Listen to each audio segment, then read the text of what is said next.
자, 학생 여러분, NGO와 국제협력 13주차 강의를 시작하도록 하겠습니다.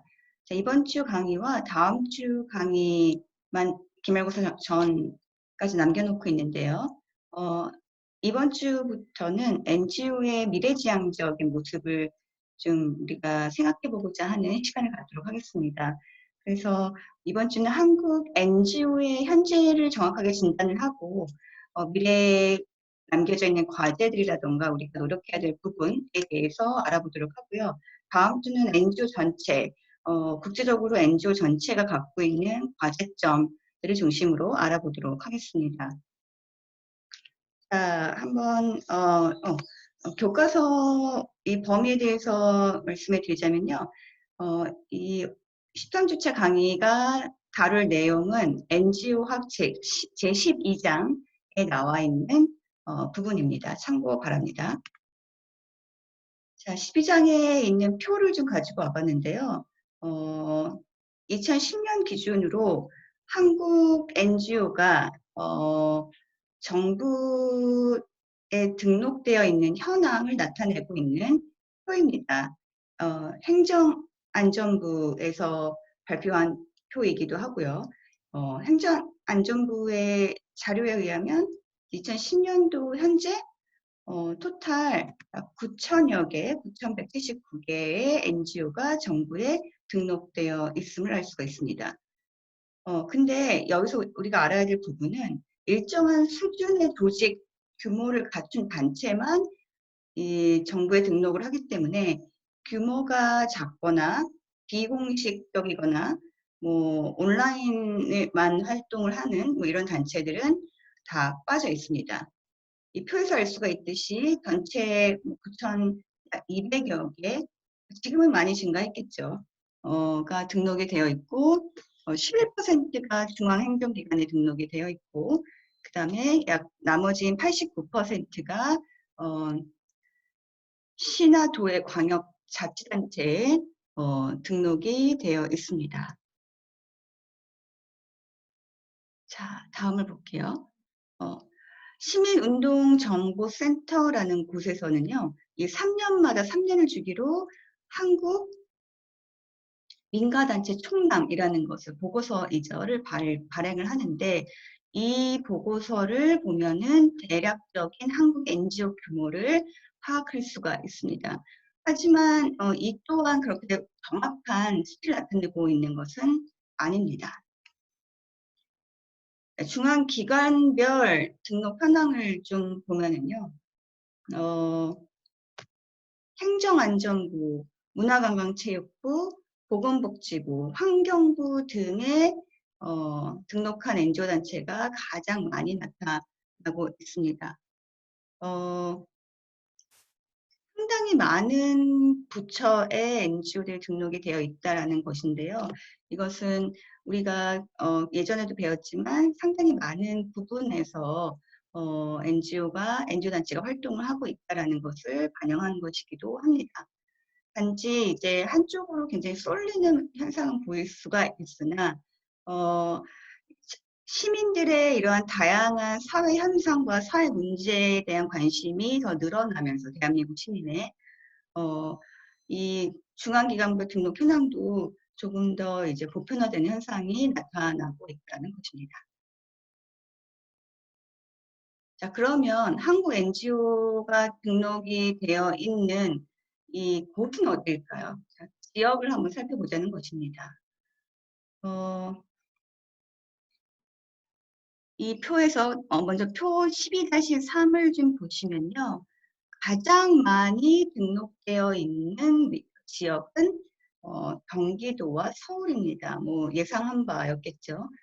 경기도에는 약 1,424곳, 그리고 서울에는 1,102곳 정도가 NGO로서 등록이 되어 있습니다. 다른 지역을 조금 살펴보면은요, 서울, 경기 외에도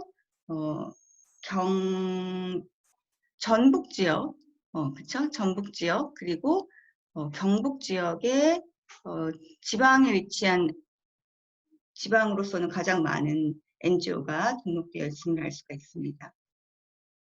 자, 그리고 한국 NGO의 지역별 분포도를 2005년도에 보니까 서울이 월등하게 많았음을 알 수가 있죠. 그런데 퍼센티지로 나타나는 곳이죠. 약 40% 육박하는 곳이 서울에 위치하고 있고요. 점점점 경기도가 이 분포를 따라잡았다라는 것을 우리가 2010년도에 확인할 수가. 사실상 한국 NGO의 전체 숫자가 아까도 말했지만 어느 정도가 되는지는 명확하게 알 수는 없습니다. 그런데 이제 2010년 현재 공식적으로 비공식적으로 그리고 온라인, 오프라인을 포함해서 추측하기로는 약 4만에서 5만 개 정도가 되는 것으로 추정을 하고 있습니다. 이제 여기에 참여하는 회원 수는 복수 가입을 고려하면 대략적으로 한 1,000만 명, 1,000만 명, 그리고 근무하는 활동가들이 약 5만 명으로 이제 추정을 하고 있는 것이죠. 그리고 약 20개 영역, 그쵸? 약 20개 영역에서 활동하는 대표적인 한국 NGO를 정리한 것이 이제 이 표가 되겠고, 그 다음에 지역적인 분포도도 한번 살펴보았습니다. 자, 그래서 경기, 서울, 전라북도, 경상북도의 순서대로 등록 현황의 수를 우리가 보았습니다. 영역별 한국의 주요 NGO를 나타내고 있는 다소 조금 굉장히 큰 많은 활동 영역을 담고 있는 내용을 좀 가지고 와봤는데요. 이거를 좀 요약하자면 몇 가지로 좀 요약할 수가 있겠습니다. 첫째는 활동 수준에서 볼 때,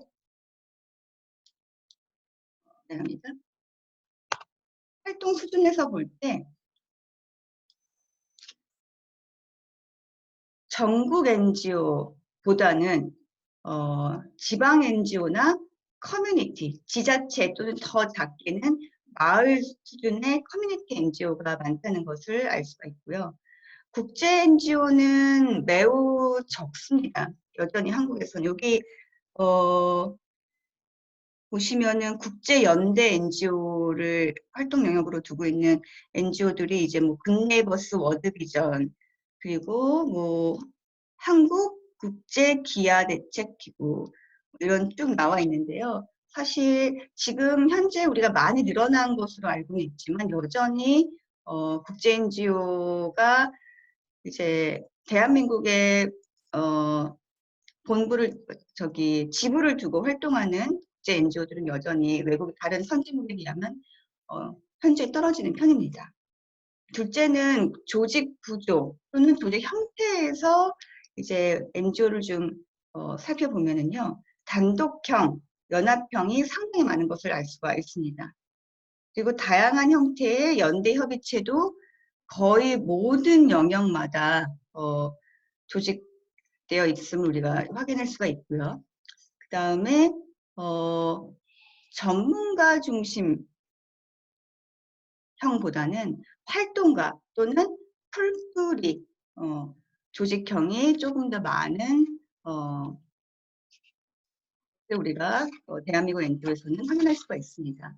그리고 온라인 단체보다는 오프라인 단체가 훨씬 많고요. 하지만 최근 들어서 온라인 단체도 많이 생겨나고 있는 추세입니다.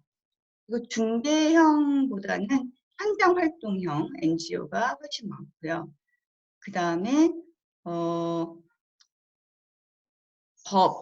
법적 요건으로 볼 때도 법인체보다는 임의단체가 절대적으로 많습니다. 이것은 민법상 사단법인이나 재단법인을 설립하는 요건이 까다롭기 때문입니다. 대한민국 법적 구조상. 그리고 NGO 법인을 쉽게 설립할 수 있는 정책이 만약에 한국에서 수립이 되면은 법 인격을 가진 NGO가 훨씬 더 늘어날 것입니다. 이것은 이제 NGO에 대한 발전 방향에도 같은 맥을 함께 하는 것인데요. NGO가 성장하고 발전하고 조금 더 국제적인 표준에 걸맞는 NGO가 많이 늘어나면은 이런 법적인 부분도 함께 따라오는 것이기 때문에 이 법적인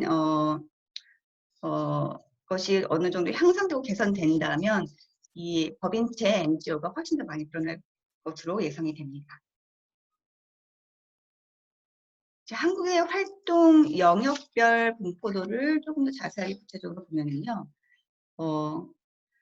5,000개 이상의 NGO 중에서 사회적 약자를 위해 서비스를 제공하는 이 서비스, 사회 서비스 단체가 전체의 몇 퍼센트입니까? 약 18%, 19% 정도 또 나타나고 있습니다. 그 다음으로는 이제 환경단체를 좀 보시면요.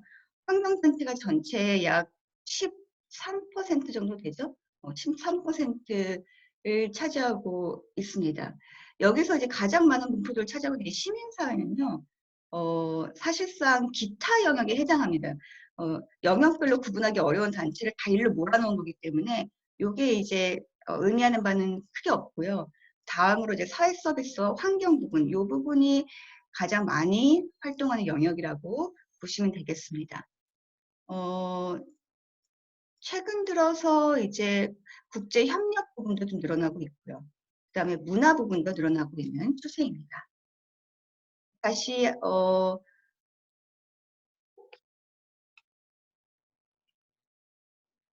자, 한국 NGO의 회원수 분포도를 좀 보도록 하죠. 자, 2005년도 기준이고요.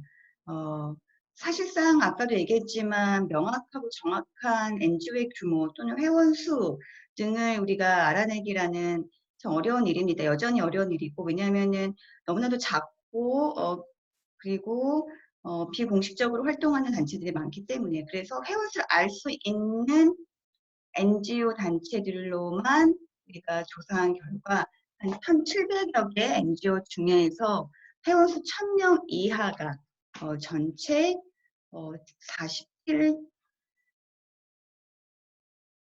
1,000명 이하겠죠. 1,000명 이하. 1,000명 이하가 전체의 약 65%를 차지하고 있습니다. 회원이 100명 미만인 단체도 약 17% 정도에 달했고요. 그만큼 한국 NGO는 회원 수에 있어서 영세한 편입니다.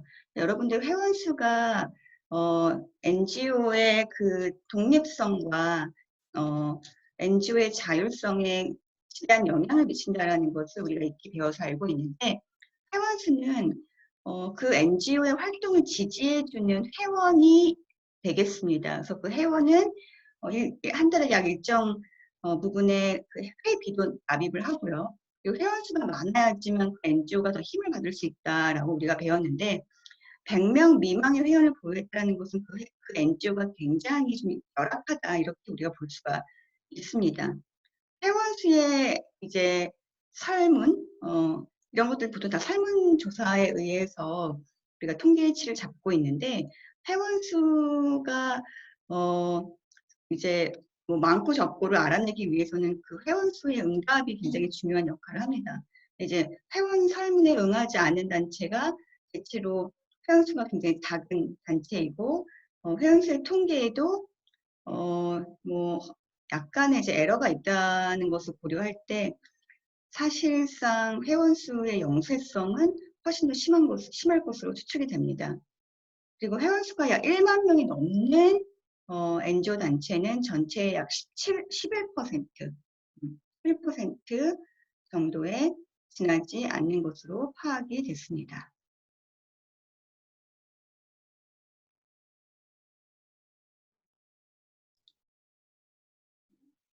1만 명에서부터 10만 명 이상까지 합치면 11%가 될 텐데, 10만 명 이상의 회원수를 보유하고 있는 곳도 이제 약 3.4% 정도 됩니다.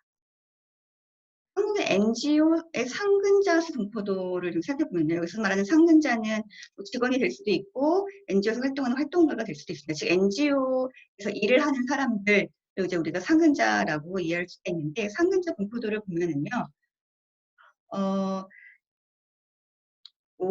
5명 미만, 5명 미만이 74% 정도를 차지하고 있다. 우리가 이제 이 상근자 분포도를 통해서 한국 NGO의 실정을 잘 파악할 수가 있습니다. 상근자 수 10명 미만, 여기서부터 해당이 되겠죠? 10명 미만인 단체가 거의 90%에 육박한다는 것이죠. 매우 이제 영세한 편이라는 것을 이 상근자 수에서 우리가 알 수 있고요. 비공식적이고 소규모 NGO나 온라인 NGO에는 대략적으로 이제 이런 숫자의 상근자들이 근무를 한다는 것입니다. 100명 이상이 근무하는 또는 상근자 수가 100명 이상이 되는 곳이 0.4%밖에 안 된다는 것이고요. 다 이거 한 10명 이상을 다 합쳐도 뭐 10% 정도밖에 되지 않는 것이기 때문에 한국 NGO가 가지고 있는 어떻게 보면 가장 큰 문제점이 바로 이 부분이기도 합니다. 상근자 수, 즉 활동하는 사람 또는 직원 수가 굉장히 열악한 것, 그리고 거기서 또 나타날 수 있는 전문성 결여, 이런 것들로 다 이어질 수가 있겠습니다. NGO 예산 규모별 분포도입니다. 예산을 밝힌 NGO를 토대로 조사를 했다라고 하기 때문에 이 또한 이제 조사한 NGO의 수가 그렇게 커 보이지는 않습니다. 아까 상근자 수, 회원 수를 모두 포함해서 약 2,000개가 안 되는 NGO가 설문조사에 응답한 것으로 보이기 때문에 이 또한 예산 규모별 분포도도 그 설문조사를 토대로 나타난 결과이고요. 연간 예산이 1억 원 미만인 단체가 단체 전체의 약 55.9%, 거의 60% 정도. 그러니까 1억 원 미만인 단체가 전체의 과반수를 차지한다는 것이죠. 연간 예산이 10억이 넘는 단체는 전체의 약 8% 정도밖에 되지 않았습니다. 그만큼 한국 NGO는 회원 수나 상근자 수의 경우와 마찬가지로 재정적으로도 아직까지는 영세한 편입니다. 설립 연도별 분포도를 좀 살펴보겠습니다. 이 설립 연도별 분포도를 통해서 우리가 무엇을 알 수 있냐? NGO가 지속적으로 증가하는가? NGO가 증가했던 시기는 도대체 어떤 시기였는가? 그 당시 한국에 어떤 일들이 있었는가? 이런 것들을 우리가 조금 이 연도별 분포도를 통해서 추측할 수가 있겠습니다. 설립 연도를 알 수 있는 NGO들은 조금 더 많았습니다. 아까 상근자 수라든가 회원 수라든가 보다 설립 연도를 알 수 있는 NGO들은 거의 한 3,500개 정도로 알 수 있었고, 그 3,000개 이상의 NGO를 바탕으로 조사한 결과 약 80%겠죠? 80% 정도가 1990년도 이후에 설립이 되었습니다. 이것은 이제 대한민국이 여러분들 뭐 책이나 학교나 이제 심지어 영화에서까지 나왔던 87년도 6월 항쟁 이후에 NGO 수가 급격하게 늘어났음을 우리가 알 수 있고, 그만큼 한국의 NGO, 한국 근대사에서 그 민주항쟁 운동에 굉장히 중요한 역할을 했다. 그리고 시민사회 운동이 그 이후로 활발하게 진행이 되었다는 것을 알 수가 있습니다. 2005년도를 기준으로 했을 때 설립된 지 25년이 넘는 NGO는 전체의 약 8.3%에 지나지 않았습니다. 이 말은 무엇이냐? 한국 NGO의 역사가 짧다는 것입니다. 그래서 앞으로 나아갈 길은 무궁무진하고요. 그리고 역사가 짧기 때문에 이제 그동안 우리가 구축해온 수많은 성과들이 앞으로는 더 많이 크게 확장이 되어야 되는 것이고, 뭐 또 달리 긍정적으로 얘기하자면 한국 NGO의 미래는 밝다. 왜냐하면은 역사가 짧고 그동안 우리가 노력해온 길보다 앞으로 나아갈 길이 훨씬 더 많이 남아있기 때문이다라고 긍정적인 부분으로 평가를 할 수가 있겠습니다. 자, 그럼 본격적으로 한국 NGO의 문제에 대해서 구체적으로 살펴보도록 하죠. 첫 번째는 시민 참여의 부족입니다. 한국의 NGO는 사실상 시민사회를 대표하는 기관이기도 한데요.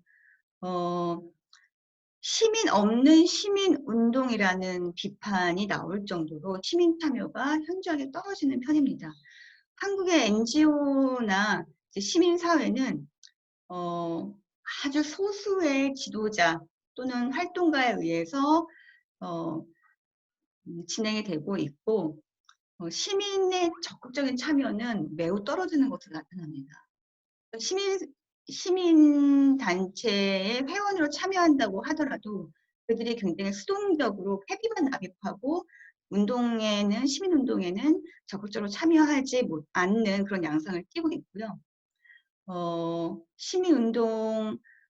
시민사회에 그만큼 그로 인해서 대표성이 매우 부족하다. 그리고 NGO의 의견이나 NGO가 공식적으로 행하는 이러한 활동이 소수의 의견으로 간주될 수밖에 없다. 이런 것이 다 시민 참여가 부족해서이다라고 우리가 이해할 수가 있겠습니다. 두 번째로 나타나는 NGO의 문제점은요, 백화점식의 조직화입니다. 그만큼 이제 부분별로 전문화가 되어 있지 않다라고 이해를 할 수가 있는데요. 한 단체가, 큰 NGO 단체가 마치 대기업의 이런 양상이 있는데, 백화점처럼 모든 영역에 관여하는 것을 이제 백화점식 조직화라고 이야기합니다. 따라서 개별 영역에 대한 전문 능력이 훨씬 떨어지겠죠. 그러면서 이제 선단식 대기업처럼 모든 영역에 관여를 하는 NGO가 몇몇 NGO 독식을 한다는 것입니다. 그리고 부족한 전문 능력을 가지고 국가나 이제 시장 영역에 개입해서 전문가의 의견을 반박해야 되는 이런 모순도 가지고 있고요. 대형 NGO는 NGO 내에서도 패권을 유지하려고 하는 경향도 나타나고 있습니다. 세 번째는 이슈 중심의 시민운동입니다. 이슈 중심의 시민운동이라는 것은 NGO가 전문 능력을 가지고 근본적으로 사회 문제를 개혁하기보다는요, 단순하게 이슈를 제기하는 애드보커스 활동이 훨씬 더 치중을 하고 있다는 것입니다. 사실 이 사회를, 이 국가를 조금 더 나은 세상으로 바꾸고 개혁한다는 목표를 가지고 있는 NGO가 많을 텐데, 결국에는 근본적인 개혁은 시간이 오래 걸리고 많은 활동가를 요하고 비용이 많이 들기 때문에 물론 그들이 가지고 있는 큰 거대한 목표는 있지만 단순 이슈를 제기하는 정도의 활동으로만 치중되어 있다는 것입니다. 그리고 문제 제기된 영역에 대해서 또 다른 문제가 발생을 한다라고 했을 때 책임을 회피하는 사례도 적지 않게 나타난다는 것입니다. 사실상 NGO가 활동하는 데 있어서 한국에서 굉장히 큰 이 어려움들이 있는 것은요. 사실상 이거 이제 근본적인 개혁보다는 단순 이슈를 제기하는 데 그친다라는 것이 결국에는 재정과 연결될 수밖에 없습니다. 충분한 재정을 보유하고 있는 NGO는 조금 더 그들의 근본적인 문제를 들여다볼 수 있는 상황이 될 텐데 재정적으로 척박한 이제 환경에 놓여 있는 NGO가 많다 보니까 그때그때 단순 이슈를 제기하는 것에 그칠 수밖에 없다는 것이죠. 네 번째 문제점은 정치 지향적 활동입니다. 이 부분이 어떻게 보면은 상당 부분 NGO에 대한 인식이 이 부분에 많이 치우쳐져 있습니다. NGO에 대한 인식이라든가 NGO에 대한 이미지가 굉장히 정치 지향적이라고 사람들이 많이 생각을 하고 있죠. 그 이유는 한국 NGO는 정부를 대상으로 그들의 정책을 좀 비판하고 개혁을 주창하는 강한 정체성을 띠는 그 자체로도 이제 정치 지향적 활동을 한다는 비판을 받고 있지만 더 큰 문제는 정치적 중립을 지키지 못한다는 것입니다. 그리고 특정 집단의 이익을 대변하는 사례가 상당히 많이 보여진다는 것이죠. 그리고 NGO는 정부에 대한 비판만을 하는 곳이 아닙니다. 정부에 대한 견제와 비판도 하지만 정부가 하지 못하는 각각의 공공 서비스를 제공해 줘야 되는 의무도 가지고 있는데 이러한 활동이 한국 NGO는 좀 빈약하다는 것입니다. 자, 다음 문제점을 보도록 하죠. 다섯 번째 문제점이고요. 정부와 기업에 대한 재정 의존도가 높다라는 것입니다. 이 부분은 지난주에 재정에 대해서 우리가 공부했을 때 나왔던 부분이기도 한데요. NGO는 기본적으로 시민사회 자율적인 결사체 아니겠습니까? 그렇기 때문에 회원의 지난주에 뭐라고 배웠죠? 회비와 개인기 부분으로 재정을 많은 부분 충당하는 것이 사실 이상적이다라고 배웠는데 현실은 그렇지 않다라고 했죠. 한국 NGO는 재정 독립을 위해서 많은 노력을 하기보다는 정부 지원금이나 개인 기부금에 상당 부분 의존하고 있는 것이 사실입니다. 자, 이렇게 되면은 어떠한 결과가 투례된다고 했었죠.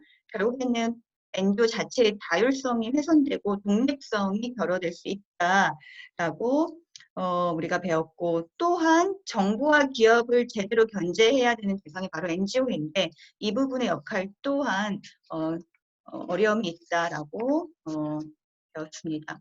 첫 번째는 비민주적 조직 운영입니다. 비민주적 조직 운영이라는 것은 뭐냐면 NGO 단체만큼이나 민주적인 조직, 정말로 민주적인 조직이라고 할 수 있죠, NGO가. 그런데 이제 비민주적으로 조직을 운영한다는 것은 국가와 시장을 비판하고 견제하는 NGO가 그들 스스로 결국에 국가와 시장을 상대로 민주적인 애드보커스 활동을 하는 것이 NGO인데 그들 스스로가 민주적인 의사결정과 투명한 재정 체계를 가지고 있지 못하다는 것이에요. 한국 NGO는 내부 의사결정을 하는 데 있어서 과도화가 돼서 소수 몇 명이 의사결정을 하는 사례도 적지 않게 나타나고 있고요. 심지어는 국가와 시장에 유착돼서 뭐 대표자가 공금을 횡령을 한다던가 도덕적으로 타락한다던가 이러한 사례까지도 나타나고 있는 실정입니다. 그 다음으로 7번째는 NGO 활동의 중앙 집중인데요. 이것은 우리가 아까 통계표에서도 봤듯이 규모가 크고 많은 NGO들, 숫자적으로 많은 NGO가 경기도와 서울에 몰려 있는 것을 우리가 확인을 할 수가 있었습니다. 그 정치 경제 보통 이제 정치 경제 쪽에서 중앙 집중 현상이 나타나는데 NGO도 마찬가지라는 것이죠. NGO 내에서도 중앙의 대형 NGO의 패권이 있고요. 그 다음에 상대적으로 지방 NGO나 커뮤니티 NGO는 규모도 적고 지방에 위치하고 있기 때문에 상당한 불편함, 소외를 겪고 있다는 것입니다. 8번째는 권력 유착형 행동이 약간의 비판의 대상이 되고 있는데요. NGO는 정부를 감시하고 견제하는 가장 대표적인 세력입니다. 그런데 한국과 같은 경우는 이제 세계화가 한국으로 들어오고 1990년대 초반에 이제 김영삼 정권부터는 정부와 상당한 파트너십 및 협력 관계를 맺고 있습니다. 그래서 그렇다 보니까 정부를 제대로 비판하는 양상보다는 오히려 정부와 협력하는 그리고 정부와 파트너십으로 가는 양상이 더 나타나고 있다는 것이죠. 그리고 더 심한 경우에는 NGO가 정권을 뒷받침하는 역할도 종종 보이고 있다는 것입니다. 자, 9번째는 성과지향적 시민운동인데요. 한국은 우리가 이제 비교적 짧은 역사, 경제 성장의 역사를 가지고 있습니다. 대빈국에서 경제 강국으로 전환된 시기가 불과 반세기 정도라고 하는데 그럼으로 인해서 짧은 시간에 압축적 경제 성장을 달성하기 위해서 국가가 상당 부분 주도해서 근대화 또는 경제 발전을 추진하는 것이 사실입니다. 그래서 NGO도 마찬가지로 급속 성장, 지난 25년 동안의 NGO에서 급격히 늘어났다라고 했는데 NGO의 급속 성장이 그만큼 필요했습니다. 따라서 이 풀뿌리 조직화를 통해서 단기간의 시간을 거쳐서 시민의 주체성을 강화하고 공동체적 문화를 형성해야 하는 NGO의 어떠한 그 성격, 철학을 가지고 있음에도 불구하고 성과를 중요시하고 속도를 빨리 하는 이러한 문화가 한국의 어떤 경제적 발전 그리고 한국의 그 발전상과 함께 이러한 NGO의 문화 역시도 고착화됐다라는 것이죠. 10번째는 대한민국 NGO가 국제활동에 부족하다입니다. NGO가 그 관심 있어 하는 이슈 자체 그리고 사회적 문제 자체가 세계적인 이슈 또는 세계적으로 모든 세계 시민들이 관심 있어 하는 부분입니다. 그렇기 때문에 국내 NGO가 국제 NGO와 연계해서 어떤 국제적인 활동으로 크게 거듭나는 사례가 굉장히 많은데 한국 NGO는 그 부분이 부족하다는 것입니다.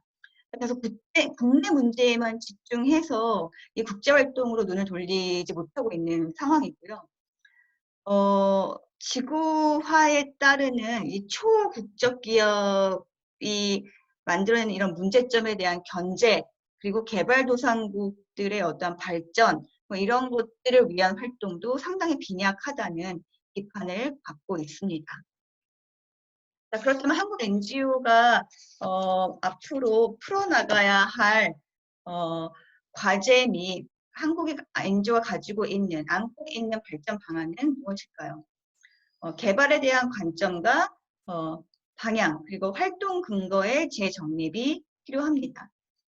과연 아까도 이제 정부와 이러한 서비스적인 측면에서의 파트너십, 협력 관계가 조금 더 강화된 반면에 그 본연의 역할은 조금 축소되었다라고 우리가 이제 비판적인 시각으로 봤는데 경제 사회적 서비스의 전달 기관인가 과연 이 사회복지적 흐름으로 이 NGO를 어떠한 주체로 봐야 되는가에서부터 그 근본적인 문제 해결 방안이 시작될 것으로 보입니다.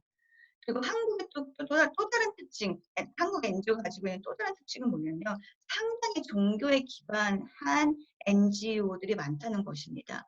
비단 기독교뿐만 아니고요. 불교, 카톨릭교, 다양한 종교 단체가 NGO의 어떤 활동에 기반이 되어 있는 게 바로 이제 한국 NGO의 특징인데요.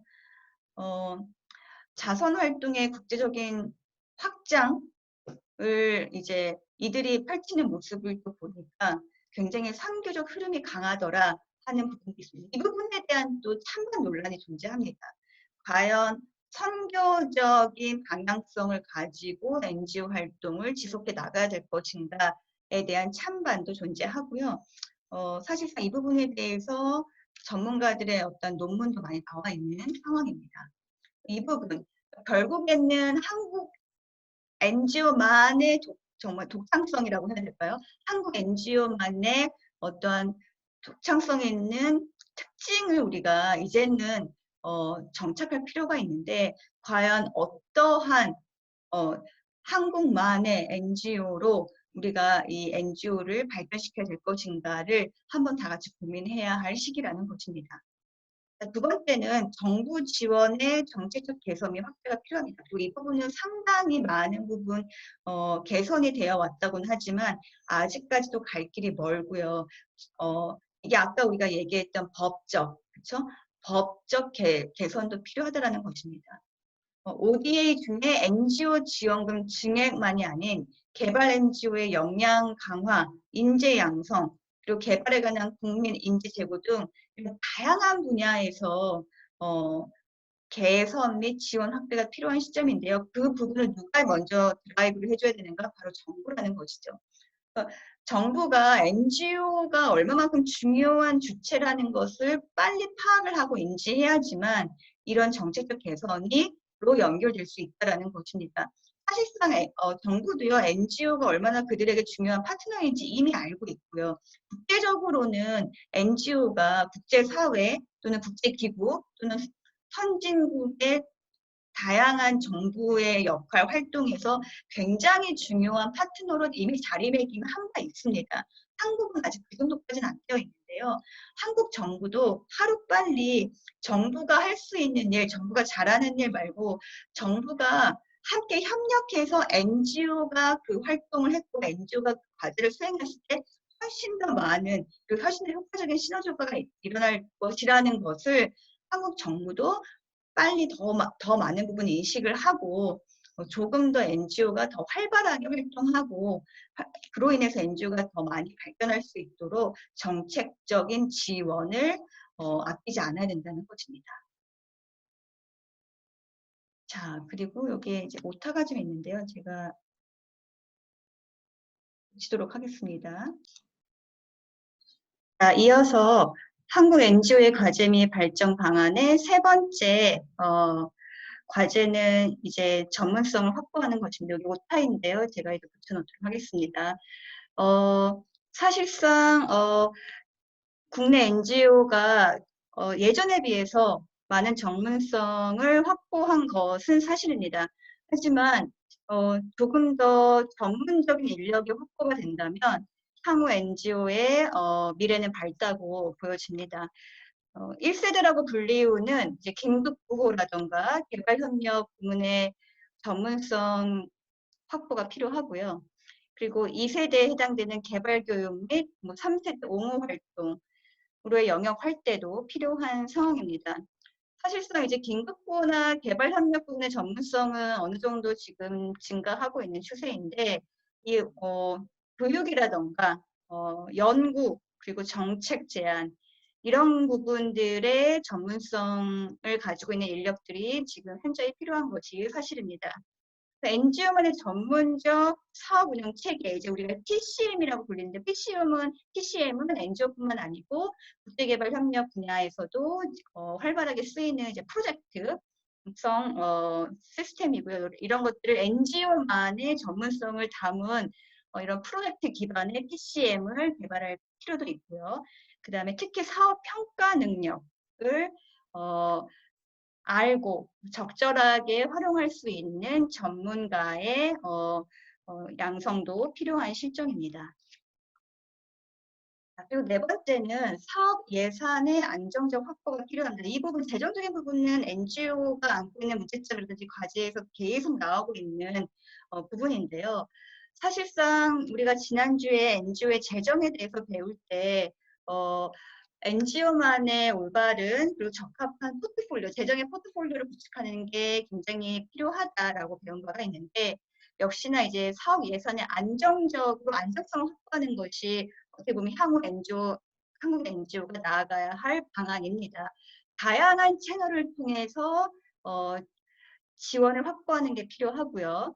그리고 기업, 단체 등의 협력으로 정부 외 영역에서의 안정적인 재원을 확보할 필요가 있습니다. 역시나 너무나도 많은 재정을 정부 보조금, 정부 지원금에 의존해서는 안 된다라는 내용입니다.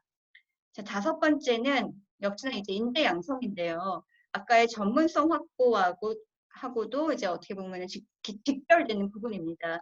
긴급구호, 농업, 수자원, 직업훈련, 지역 개발, 소득 증대 등 이제 현장 분야에서 현장의 이제 활동가로서의 전문 인력을 갖춘 사람들이 더욱더 양성되고 그런 사람들이 이제 지역으로 파견이 되어야 된다는 것이죠. 또한 활동가뿐만 아니고 이제 교육적인 측면 그리고 이제 어떤 옹호할 수 있는 캠페인을 만든다든지 정책을 수립한다든지 이런 부분에 있어서 개발 정책, 개발 재원 동원, 홍보, 프로그램 기획, 관리, 개발 교육 등 이런 부분에서의 전문 인력 양성도 필요합니다.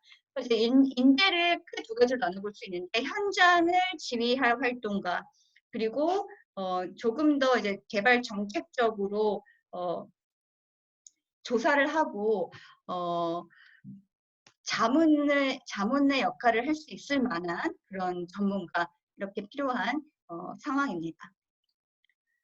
자, 한국이 더 나아가서는 이제 국내에 있는 NGO에서의 역할 그리고 NGO 한국 NGO가 가져나가야 할 이런 발전 방향뿐만 아니고 아시아에서 굉장히 중요한 역할 수행자로서 거듭나야 됩니다. 그리고 그만큼 아시아에서 중요한 역할을 할 수 있는 국가이기도 하고요. 그래서 NGO 아시아 허브로서 역할을 기대하고 있는 상황입니다. 자, 아시아 시민사회에 대한 배경을 좀 보면요. 자, 아시아 시민사회는 이제 뭐 CSO라고 불리기도 하고 또는 NGO라고 불리기도 하는데 사실상 아시아 시민사회는 유럽에서 구축되고 활동하는 시민사회에 비해 상당한 리더십의 부재 또는 빈약하다라는 평가를 받고 있습니다. 왜냐하면요, 일단은 국가가 아시아에 이제 위치하고 있는 국가가 시민사회에 대한 인식을 유럽 사회라던가 유럽 국가라던가 또는 이제 서방 국가들, 미국을 포함한 서방 국가들에 비해서 많은 인정을 해주고 있지 않는 게 바로 실정입니다. 자, 예를 들어서 일본과 중국을 좀 살펴볼 텐데요. 일본과 같은 경우는 어떤 시민사회 특징이 있나 봤더니 상당히 특이한 특징을 갖고 있는 게 일본입니다. 70년대 이후에 아시아의 개발과 원조 활동에는 굉장히 활발하게 활동을 하고 있는 것이 사실입니다. 사실상 이제 일본이 세계 2차 대전의 패전국이기 때문에 그런 어떤 큰 부담감도 가지고 있고요. 아시아의 이제 가장 경제 대국으로서의 책임감도 가지고 있는 것은 사실이고 국제적으로 다양한 역할을 하면서 ODA를 굉장히 충실하게 수행하는 원조 공여 국가임에는 분명합니다. 하지만 시민사회의 측면으로 봤을 때는 굉장히 시민사회 자체가 간성화되어 있고요. 시민 자체도 굉장히 소극적인 특징을 가지고 있습니다. 그러니까 중국 같은 경우는 정치적으로 중국의 사회주의 체제 국가이기 때문에 시민사회 자체가 발달할 수 있는 여건을 가지고 있지 않습니다.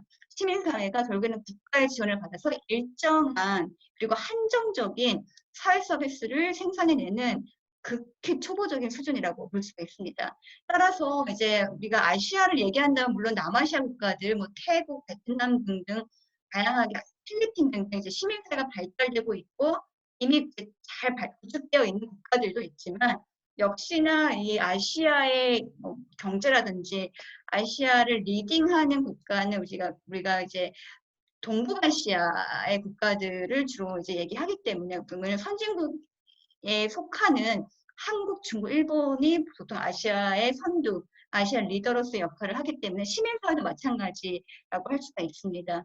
동북아시아에서 한국의 역할은 이제 NGO 한국 NGO로서의 역할은 이제 아시아 국가 중에서 특히나 이제 한중일 중에서 가장 역동적인 시민사회를 구축하고 활동하고 있는 국가가 바로 한국입니다. 한국 사회는요, 시민사회가 굉장히 잘 발달할 만한 그런 성격, 특성을 가지고 있습니다. 일단 한국 국민들이요, 굉장한 이런 연대의식, 그리고 목적의식, 그리고 시민으로서의 어떤 역할 이런 것들을 잘 수행해낼 수 있을 만한 국민성을 가진 국가이고요. 그리고 이제 NGO 자체도 그런 시민들이 모여서 만들어진 조직이기 때문에 시민사회 발전과 연대를 위한 조정자와 매개자가 존재할 수 있는 아주 적인 자들이 존재하는 국가라는 것이죠. NGO 아시아 허브가 되기 위해서는 그만큼 이제 한국 NGO 또는 한국 시민사회 역량 등대가 필요합니다. 그래서 한국 NGO들이 갖고 있는 다양한 문제점들을 해결해 나가는과 동시에 한국 NGO가 가지고 있는 그 무궁무진한 발전 가능성들을 충분히 발전시켜 나가면서 더 나아가서는 아시아에서의 중요한 허브 역할을 해야 된다는 것이죠. 그런 측면에 있어서 이제 NGO 교육에서 또한 아시아 거점 역할을 해낼 수가 있는데요. 한국은 NGO뿐만 아니고 이제 ODA 측면에 있어서 굉장히 교육 역량 강화에 탁월한 역할을 할 수 있는 수행자로서 이제 국제사회에서 알려져 있는데 NGO 교육도 마찬가지입니다. 아시아 NGO 활동가들에게 대한민국 NGO 활동가들 또는 대한민국 NGO의 전문가들이 교육과 연수의 기회를 제공해 줄 수 있고요. 그리고 아시아 시민사회 육성과 연대를 강화하면서 아시아의 평화를 구축할 수 있는 그런 매개자의 역할을 수행할 수 있다는 것이죠. 이로 인해서 그러면 대한민국은 어떠한 수혜를 받는가 봤더니 이제 한국의 이미지가 당연히 상승하게 되겠고요.